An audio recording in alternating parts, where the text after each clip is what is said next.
Não, mas ele tem uma trilha pesada que ele faz aí, velho, que ele treina. Que é isso, um dia nós... Sabe aquela estrada de lá?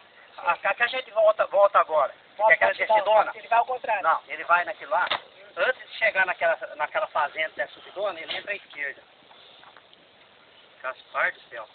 Contorna uma mata de pedra, chega num lugar lá, é uma parede, é assim, rapaz. Onde um dia foi eu, ele, o Noé, a Márcia e o professor. O que é isso, meu? Ó, o pessoal tá chegando aí. Tá faltando o seu Branco e o Edgar. Estão lá embaixo. Em 2 minutos eles vão estar aqui. Esse barulho é o professor fungando. Escuta, escuta. Achando que é alguma cachoeira. Nada, não é cachoeira, nada. É fungado, É o professor fungando. Professor fungando no cangote aí do pessoal. Muito bem. Quantos quilômetros fizeram mesmo, seu Benedito? 24. Excelente.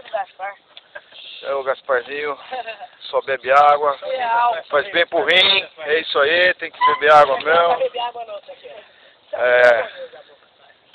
Então vamos ver o pessoal chegando lá atrás, aí nós vamos embora. Não enche a barriga, é só pra molhar a boca.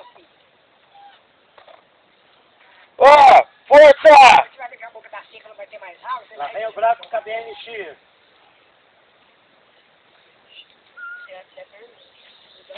A natureza aqui é muito bonita, viu? Céu azulzinho.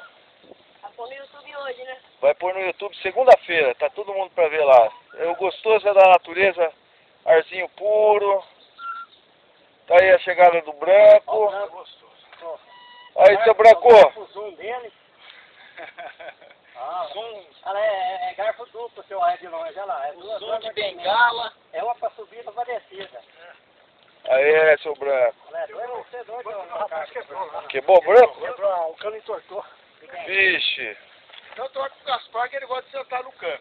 Aí, entortou o cano do que? Do cilindro? Isso aqui ele entortou pra trás. Ah, mas... Ixi, é esses Ô, Edgar, Fukayama, meu. É a Fukayama. vem agora pra filmar pelo menos. Xilingue-lingue, esses Aê, Edgar. Aê! O Edgar é estreante na trilha, já tá apaixonado. Vai voltar muitas outras vezes aqui.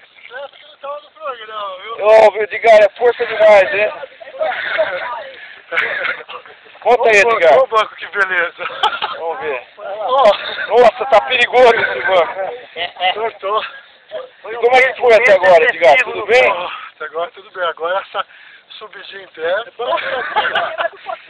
Será que dá pra puxar ele? Será que dá? Então vamos embora. Vamos todo mundo fazer uma força-tarefa aqui. Uma força-tarefa. Só um pouquinho, só um pouquinho. Só um pouquinho.